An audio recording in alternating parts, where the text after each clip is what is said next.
these toxins that basically block unselectively sodium channels, any pain. They can literally take their hand, put it in a pot of boiling water, and will not feel pain, and inhibit pain without causing any kind of other problems by, what might happen if you inhibit it and cause issues with that sympathetic nervous system. So this is Stan Abel. He started a bunch of biotech companies. He's going to talk about one that he started today. And we expect a lot of if so, what then type questions from you.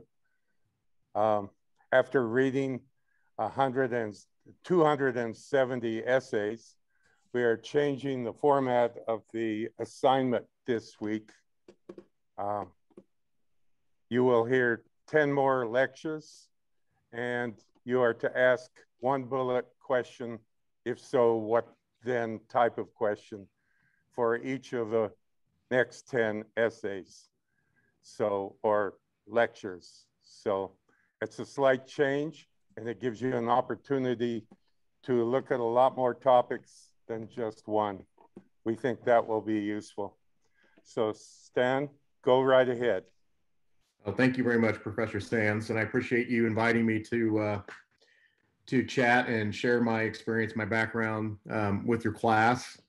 If it's okay, what I thought I'd do is just kind of walk you guys through my background, tell you a little bit about Site One, and then maybe close by talking a little bit about biotech careers and my view on that, because I think as you guys are obviously interested in that based on the fact that you're enrolled in this class, but I think there's still very exciting opportunities, in the biotech industry across a number of backgrounds and skill sets, and it's been a phenomenal experience for me, and one that I look back and I'm grateful that I made the choice to join Eli Lilly back in 1998 to start my career. But with that, yeah, I actually have a business background, I had an accounting undergrad, worked for the Dow Chemical Company in accounting and finance for, I don't know, over 10 years.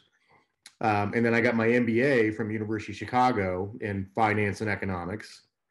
And then, as I mentioned, I was looking at two opportunities. I had an opportunity to go work for a computer printing company. And I also had an opportunity to go work for Eli Lilly. And, I'm really glad that I made the decision to go work for Eli Lilly. Lilly was a great company. I started off in their corporate finance group, looking at and evaluating in-licensing opportunities and out-licensing deals from the company. And that was a great way for me to start and really kind of dive into the deep end of learning about the industry, because all we did was we put together business cases for new drug opportunities. So I got to learn about drug markets, drug pricing, the R&D process, the costs along the way in the R&D process, the risks along the way in the R&D process. So I was very fortunate that was the first job that I got at Eli Lilly, because that set up the rest of my career. And from there, I spent a little over 4 years at Eli Lilly, and a friend of mine that I had gotten to know really well at the company there in Indianapolis had moved to California and started a new biotech company called Peninsula Pharmaceuticals. I had kind of made the decision that I didn't want to stay in Indianapolis with a large company, and I was interested in going to the West Coast and doing the biotech thing, and it worked out, and I joined him as his chief financial officer in February of 2003. And the subsequent 10 years, again, I feel very blessed that things have worked out the way that they did. We built and sold 3 companies over that 10-year period. Peninsula Pharmaceuticals, we ran the clinical programs through phase 2, and then sold Peninsula to Johnson & Johnson in 2005. Then we spun out an earlier stage drug candidate that Johnson & Johnson wasn't interested in, and formed a new company called Cerexa, ran that clinical program through phase 2, sold that company to Forest Laboratories in 2007. And then I became the chief executive officer of a company called Corthera, which was developing a drug for heart failure. We ran that clinical program through phase 2 and then sold that company to Novartis. And this was in early 2010. I think from my perspective, the key thing I want to point out there is that, we were fortunate that all those drugs worked in their phase 2 proof of concept efficacy studies. If you guys may be learning about the R&D process and the risks along the way, the risks are tremendous. The failure rates are very high. Particularly, in an area, in a tough to treat disease like heart failure, where you have, 80, 90% failure rates, in those first efficacy studies in the clinic. So, I would say that we worked very hard at creating the opportunities to sell the company, but the fact that the drugs worked in phase 2, I often look back and feel very blessed and fortunate that it worked out that way, because there's a lot of other people out there that work just as hard and their drugs don't work. So that was about when my wife and I decided to move to Montana. And it coincided with her giving birth to twin boys, and I was tired of the rat race in California, and we wanted a different lifestyle. And we came here to Montana, actually where I am right now, at our home in Paradise Valley. We're right at the base of Emigrant Peak, or around that area, and was just kind of sitting on boards and for a couple of years, and then I had a good friend of mine who was a professor of pain research at Stanford. And he called me one day and he said, "Hey, we have a new company. We need to hire a CEO. Are you interested?" And at the time I was, still kind of recovering from a 10-year sprint. And to be honest with you, I was a bit fried and a bit burnt out. And my first reaction to him was to say no. And then we talked. He said, "Why don't you come out to California and meet the team and learn a little bit about the technology?" And I said, "Okay, that sounds fine." So I flew out to Palo Alto and sat down with Professor Yeomans and the other founders at Site One Therapeutics, and was blown away by the team, blown away by the technology. And 2 months later, I was the CEO of the company. And that was in, early 2014. And so Site One was a very, novel new biotech company. The founders were chemists working at Stanford, a professor of chemistry at Stanford and his postdoc at the time, looking at ways to take naturally occurring small molecules, compounds, and engineer them in a way that they would block a target in the body called NaV1.7. It's a sodium channel. And the reason why they were interested in blocking NaV1.7 is the research at the time, and still now, shows that it clearly is required and implicated in pain signaling. And it's got a very profound, very unique genetic validation. And that is, there are patients out there who are born with a genetic mutation in the gene that expresses the protein NaV1.7, and the channel doesn't function. And these patients, fortunately, there's not very many of them, but they cannot sense pain, any pain. They can literally take their hand, put it in a pot of boiling water, and will not feel pain. They'll feel other sensations of warmth or whatever, but they won't feel a sensation of pain. And et cetera. They can put their hand on a burning stove. They can, they can break a bone and they won't feel it.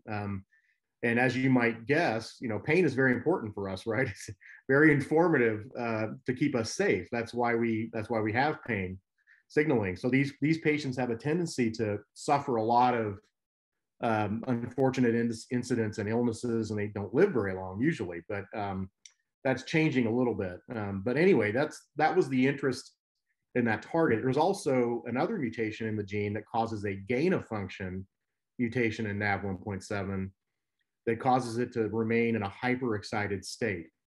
And there's a condition that's known as inherited erythromyalgia. And these poor kids, they can't go out and expose themselves to any heat, any sunlight. They basically have to stay in an air-conditioned room. because if they do expose themselves to that kind of thermal stimulus or any kind of noxious stimulus, they'll get an extreme pain sensation that's very, very uncomfortable. And so that's why I mentioned the genetic validation. You have the loss of function, and then you have the gain of function within this target, which makes it a really, really interesting target to develop pain therapeutics. So the field, very, very interested, still are, although I'm going to talk about the challenges of it because it's been a real, real difficult journey. But across the board, Amgen, Genentech, Pfizer, you name a big company, and they've looked at these targets to develop pain drugs. The challenge is that I mentioned NAV 1.7. Well, there's actually 9 of them, 1.1 through 1.9, and they all perform very important biological functions and through their signaling, and you generally don't want to impact the others. So the challenge is to develop a drug that only inhibits NAV 1.7.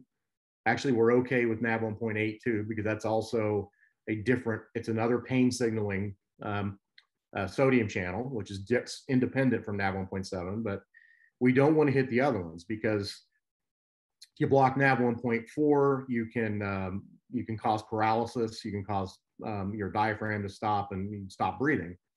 You don't want to hit 1.5. That's spread throughout the cardiac muscle. You could actually stop your heart.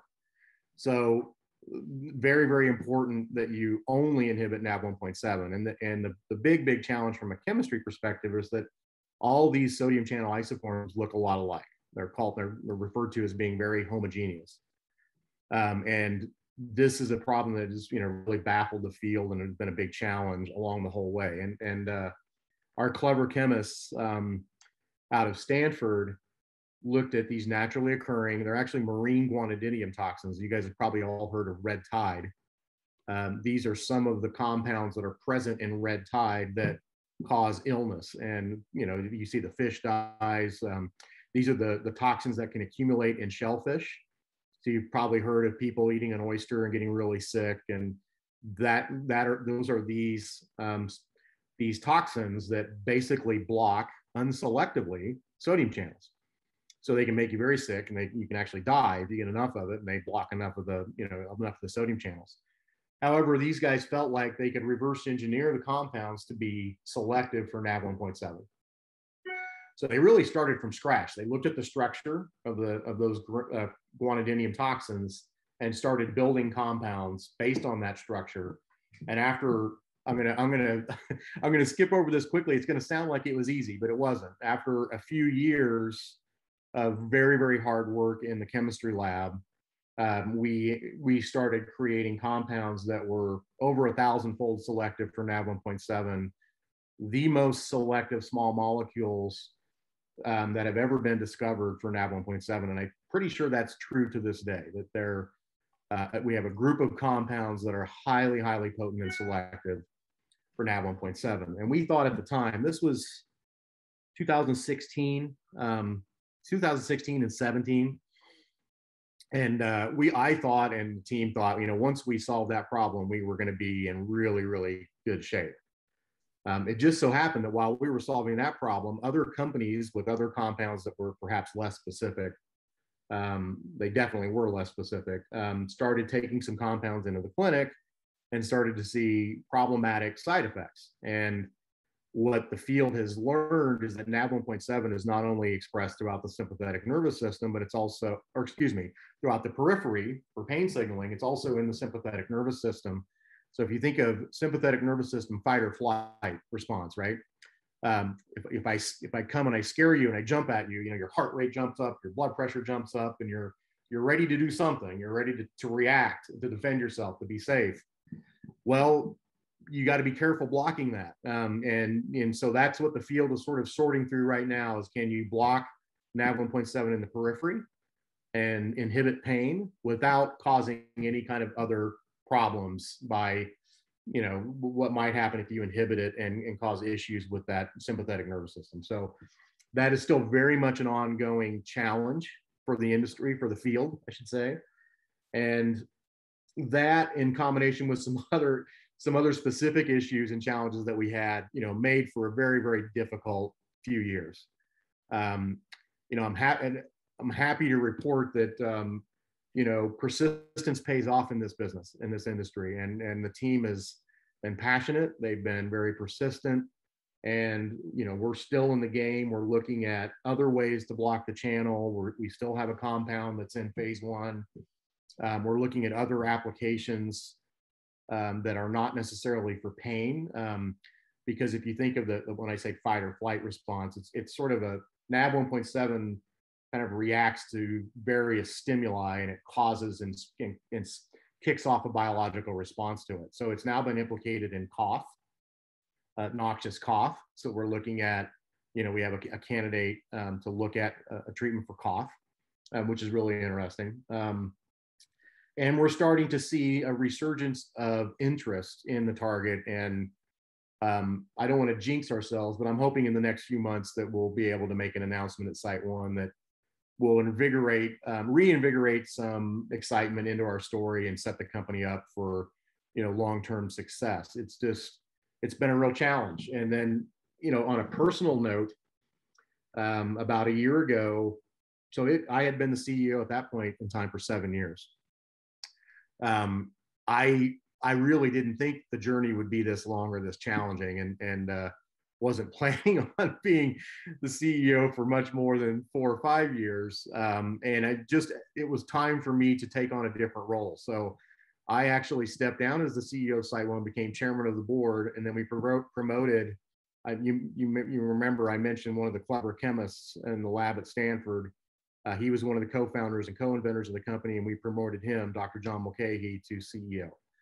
And now I have the absolute enjoyment and pleasure to sort of sit back here and support them, and I don't have to deal with the daily operating headaches and all the things that you have to deal with when you're running and building a company. You know, I had been doing this for a long time, and I'll be honest with you, I was just getting a little bit, maybe burnout's the right way to describe it. You know, I'm not that old. I'm 55, which to you guys probably sounds ancient, but it sometimes feels ancient. But no, I was ready to not, you know, kind of stay in an operating role. So that's led to a sort of a career transition for me, which I'm enjoying a lot, which is, you know, sitting on the board, helping the team at Site 1. I just made an investment in a new company with some guys that I know on the West Coast in oncology, but I'm going to be on the board of that company. You know, I'm talking to an investor about maybe being kind of an executive in residence, where I basically help their new companies that are getting started and just help them where I can. And that's really, I'm enjoying that very much. You know, just being kind of, you know, supportive and helpful where I can, help introduce them to investors, help them with their presentations, help them, you know, with their fundraising activities, et cetera. And, you know, I'm very content doing that for the time being. I don't see myself, unless something really changes that surprises me, jumping back into an operating role.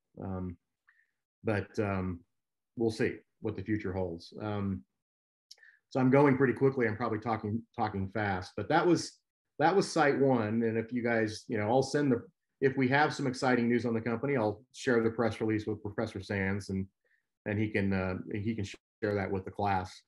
As I mentioned, I have a business background. What's been amazing for me, and one of the most enjoyable things of this is that, you know, a guy with a finance and accounting background, is to be able to work with, you know, the brilliant scientists that I've had the opportunity to work with over, you know, going on 20 years in pharma and biotech. It is over 20 years in pharma and biotech. And I really enjoyed that. It's been a lot of fun. I have made a lot of lifelong friends. You know, it's just been a great experience.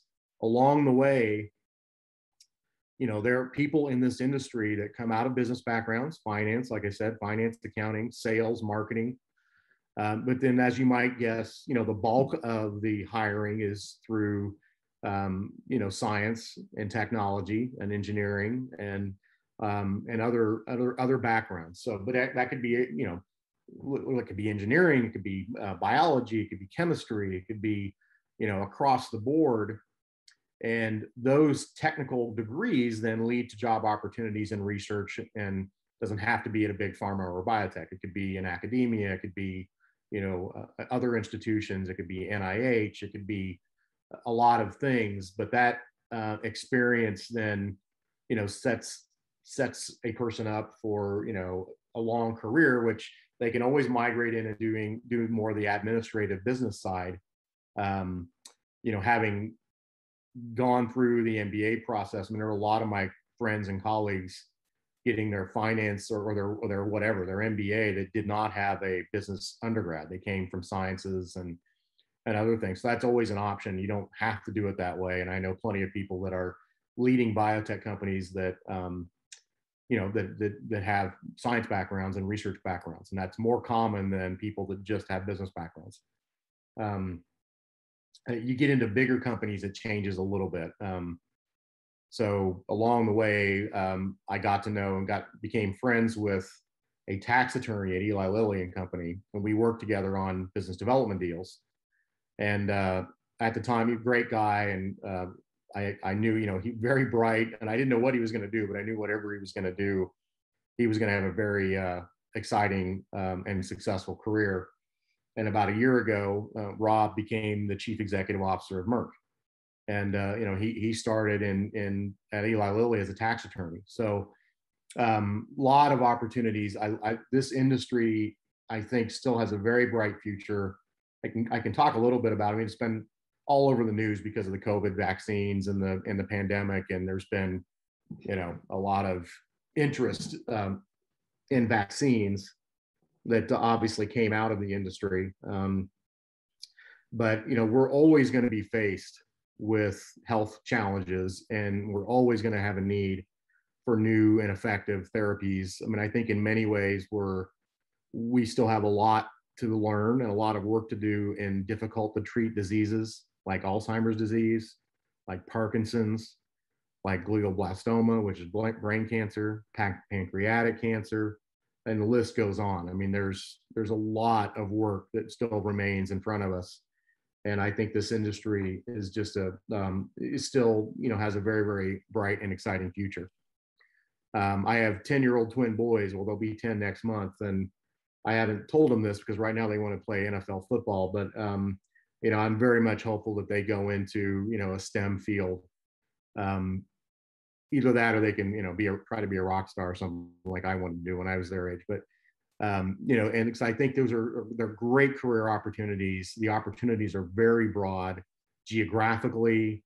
The size of the company you work at. I mean, there's just a tremendous number of opportunities. So the other thing I'd taken a couple of notes this morning, Professor Sands, and I knew that this was going to be kind of a short 30 minutes, and the students probably have a lot of questions. I reached out to a friend of mine in Bozeman, Dr. Rob Goodwin, who's the CEO of Bibliome. I don't know if you've met Rob. And, we and others would be happy to set up a separate session, and maybe you could help us do that, just giving kids career advice and just talking to them about jobs and career and career opportunities within the biotech industry. We're happy to do that. We could put together a few people that, a panel or something, and give the students an opportunity to talk to them if that's of interest. So I'll stop there. Okay, I'll start with a question. Let's say you make a really good drug. It works. It stops pain without a lot of side effects. And you price it for the American market. That's not the same as the African market or the South American market, where they don't have the money to pay the same price. How does a company handle running a profit, but still looking out for humanity all over the world? That's the question. Of all the questions you could have asked me, you're gonna ask me a pricing question, which is the area I have the least amount of experience in. Let me give you my thought. So pharmaceutical pricing is a very hot topic and issue right now for all the reasons that you guys appreciate, not just in those poor countries and lesser developed countries, but in the United States, where we have prescriptions that are excruciatingly expensive and in some cases out of reach to people who need them. So that is an issue that the industry needs to address. I'll come back to the politics of that. But if you look at the industry, and I know it's not perfect, but if you look at these larger companies, they offer, and this is part of the problem, right? Because you've heard of Canadian drug imports because it's cheaper in Canada. They don't sell to those companies at the same price that they sell in the United States. Even in Japan and even in Europe, you're going to find different prices. The industry, I think, does an okay job. I think they can always do better at bringing life-saving medications to those areas that, that desperately need it and the people can't afford, to pay for a normal prescription drug price in a developed economy like the United States or Europe or Japan. And there are a lot of those, particularly when it comes to antibiotics, anti-infectives. We can talk about the COVID vaccines. That's been interesting because there's been such an extreme need for those vaccines, but you're starting now that the supply is catching up, you're seeing those vaccines shipped, across the world and being offered, I think pretty, to those people at no cost, so that they can get the vaccine and where they otherwise may not be able to access it. So I know I'm giving you kind of a high sort of level response to that, but there are a lot of, you can look at the particularly the big pharmaceutical companies that are marketing and selling the drugs. They have, distribution networks in those poorer countries, and they do offer them at a much lower price, particularly if they're important life-saving medications like anti-infectives. What's interesting to me is the politics right now in our country are really, really concerning to me, and I'm guessing they're concerning to a lot of people. And that is, we kind of devolved into this atmosphere of conflict, where we don't collaborate productively anymore. We just fight. And you look at what happens in Congress. They're trying to do something, on pricing, and then the industry feels like they have no choice but to try to combat and fight that. And it's very, very frustrating, because if people would just get together in the same room and spend some thoughtful time on this and really try to be collaborative, they could come up with a solution. But we have a tendency to be very reactive. We have a tendency to be overreactive, and we have a tendency to be very combative. And sadly, I think I didn't want to get into politics here, and I'll stop after this, but that's hurting the country, right? I mean, we can't. United we stand, divided we fall. I mean, I'm sure we've all heard that somewhere before. We have to start working together to solve some of these problems, and I think the industry does want to work together with congressional leadership to solve these problems. But there's a lot of political games being played, and like I said, it's just a culture of conflict that I think prevents real positive change from happening. Okay, I have a question. Yes, sir. A patent normally runs out after 20 years or so. Is that right? 20 years from filing. From file. What yes. if we're a company and we'll say, if you let us run the patent for 40 years, we will cut the cost with all that in mind. In other words, if we had a longer patent time, since so few chemicals make it the final round, they want to get their money back, but over 40 years, they could greatly reduce the cost. What do you think about that? And is 40 years the right number, if not 20? I'm not so sure that we need that. 20 years from the date of filing. So let's talk about that for a second. So Site One's filed all their patents. We're 8 to 9 years away from having a drug on the market if things were to go perfectly well. That leaves us about 10 years to market and sell the drug. So I think the point you're making, and you're right, that companies say, okay, I've got 8 to 10 years, I got to recover all that R&D investment and fund my current R&D investment And after the 10-year period, it's going to go generic, and the price is going to, drop like a rock, and that's it. I'm done at that point. So that does have the effect of causing companies to probably push the price higher so that they can recover those and maximize their revenues in that 10-year period. I don't know if extending that one, I think it would be a political impossibility to extend that because it's such a hot button. I don't think people would support it. I think there is a solution with pricing that can happen if it's, a collaboration with a thoughtful governmental body and the industry working together to come up with a solution. So I'm not sure if we need to extend the patent life. I'm a guy in the industry, right? You think I'd say the opposite, but I don't know if that's needed. I mean, there might be other solutions to it that would work, that would be easier to implement as opposed to trying to modify the patent laws and the exclusivity periods for drugs. My personal opinion. I may or may not be right. Let's see if we can find any questions in the class. Any questions? Well, I'd better invent another one. I don't see a hand up. Just don't ask me another pricing question, please.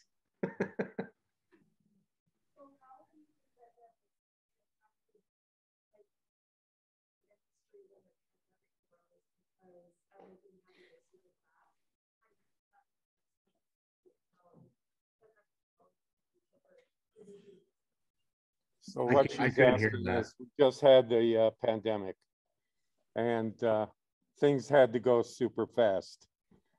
Is that a game changer? Do we ever look at the same problem the same way now, due to the fact that we had RNA vaccines come out within a year? Yeah, great question. So remember that this was research that has been ongoing for years and years and years. They didn't just start trying to develop a messenger RNA vaccine as a result of the pandemic. They've been working on this for a long time. They probably, I'm not an expert in that area. I don't work in that area, but they had candidates that they were already looking at for potential applications like this. The pandemic just resulted in, everybody drop everything that you're doing and get this vaccine manufactured. That's problem number one. Let's do the initial screening and the safety. Does it look reasonable? You have to now start manufacturing and scaling this up, getting it into a clinical trial setting in phase 1 to see if it's safe. And then as that kind of grows, then you have to recruit patients to see if it's safe and efficacious, see if it works. Never in our history has anything happened as quickly as it did with these vaccines due to the pandemic. Now, I think it's important to take a step back. The FDA does what they do, and they're very, very rigorous in terms of evaluating new drug candidates to ensure may not be the right word, to maximize the probability that a drug that gets approved does what it says it's supposed to do and that it does it safely. So I think the people that have been most uncomfortable with the speed of this were probably the FDA, where they're being asked to look at data really quickly because there's an urgent need nationally to get these vaccines out. They're doing this very, very quickly, and all of that time is compressed. But I tell you what, I've never been more proud of our industry. I think it's gone remarkably well. And I know there's a political discussion around vaccines, and I think that's a shame, quite frankly.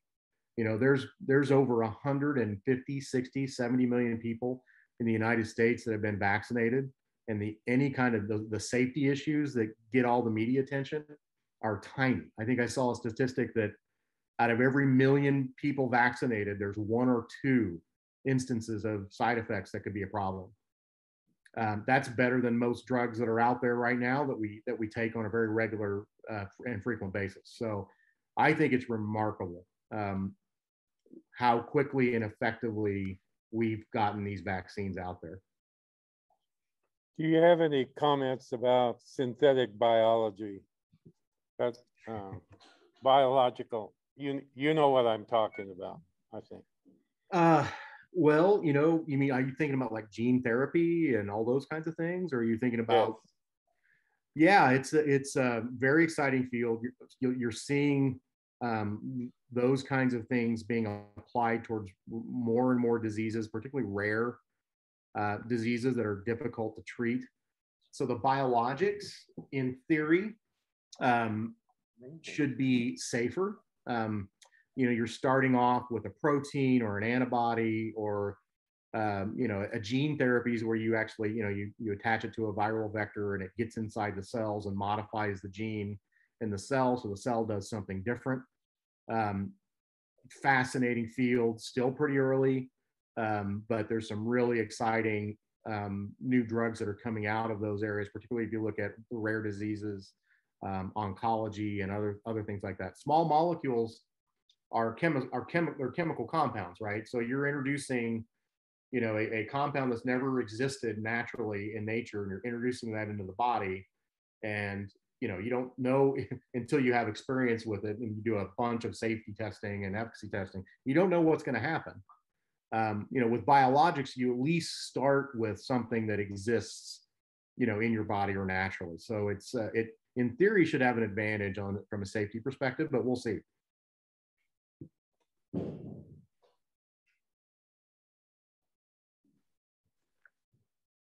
He's going up to get another question. Testing.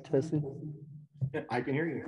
Little bit of feedback, but yeah, just talking to it.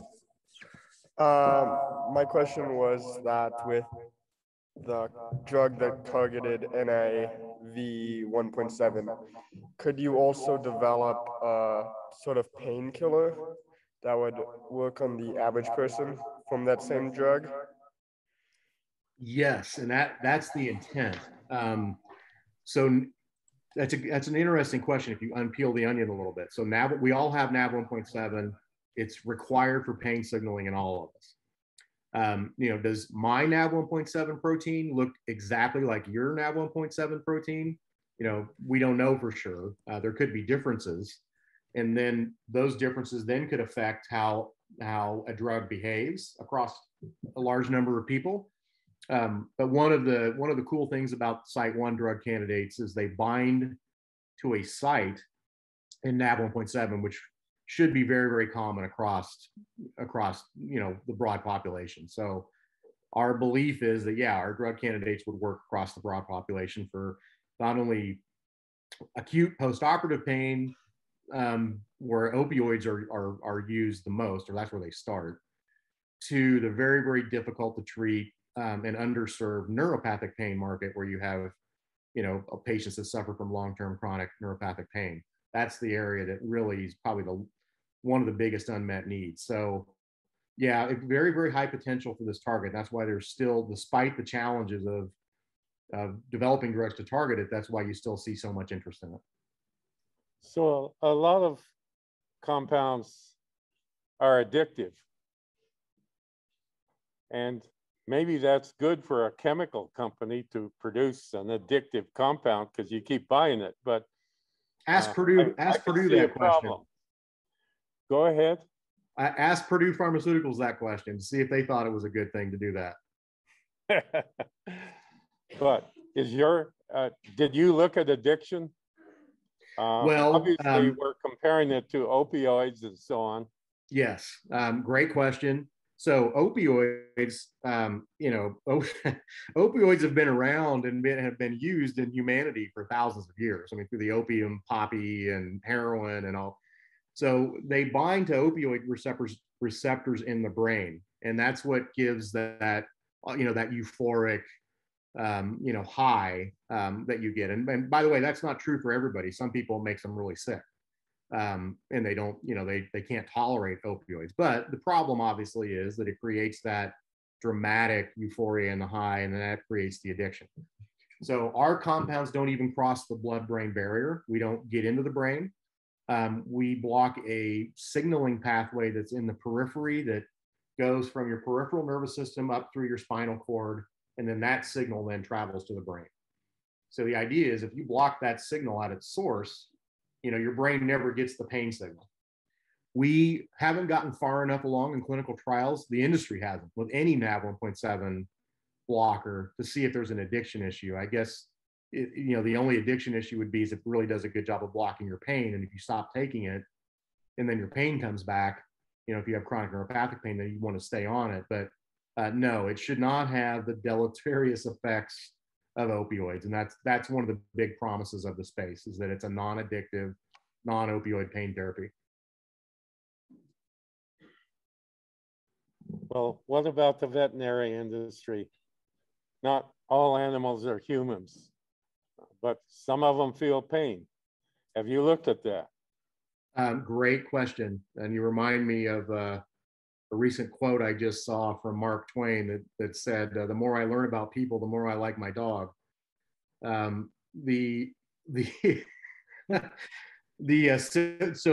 what's interesting about we would have to make new compounds for that, because the binding site in primate, NaV1.7, human and non-human primate, is actually different from all the other animal species.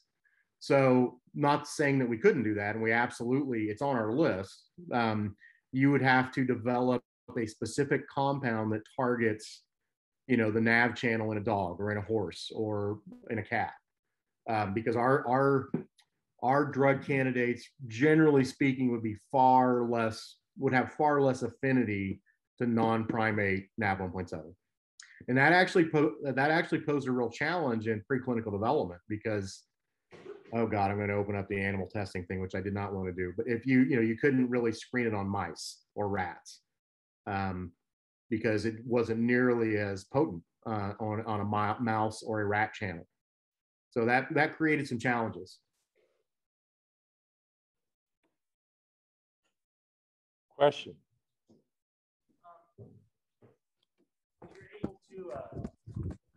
If you're able to speed up research and development, what do you think that would do to your product? Like, would you not only in the pricing scene, but also like the efficiency of the drugs and stuff?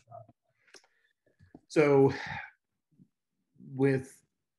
in our case, part of the challenge has been raising the capital to advance our drug candidates more quickly. And you might ask, well, why? Well, all the challenges that I shared with you across the industry have really made investors very uncomfortable and nervous about targeting pain therapeutics in general, but particularly NaV1.7 pain therapeutics. And I'll be honest with you, most investors won't touch it.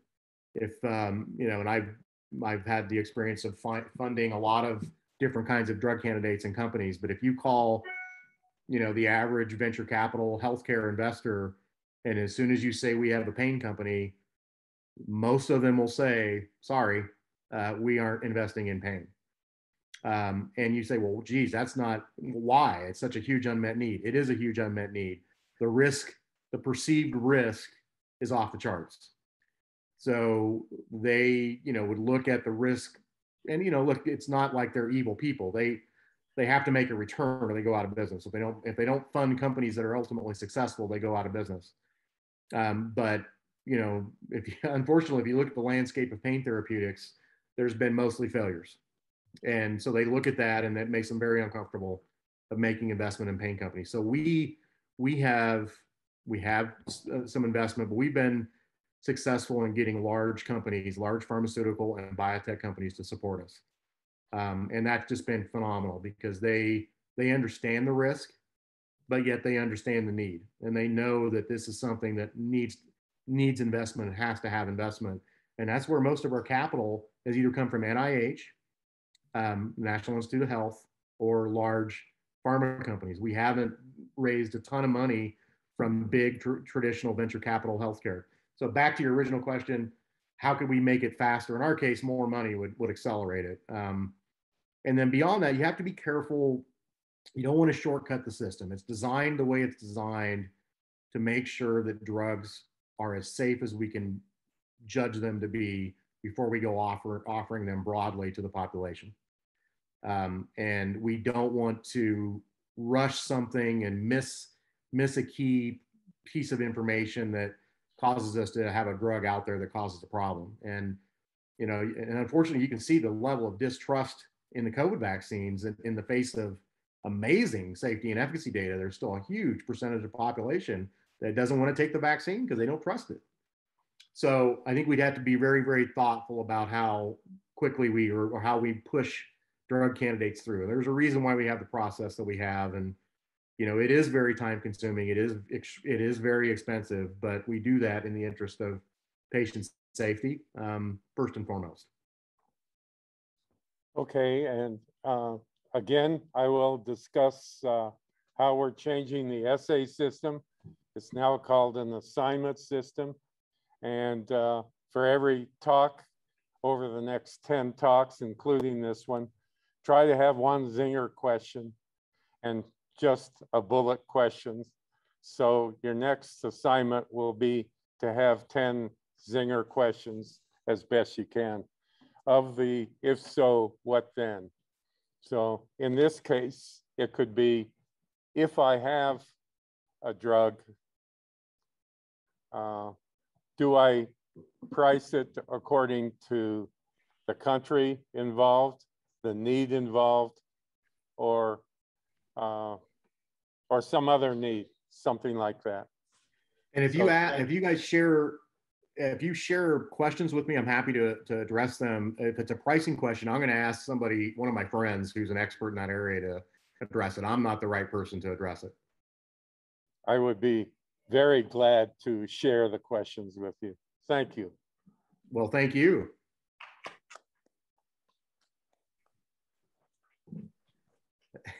Hey. Oh, thanks for your time, everybody. I enjoyed it.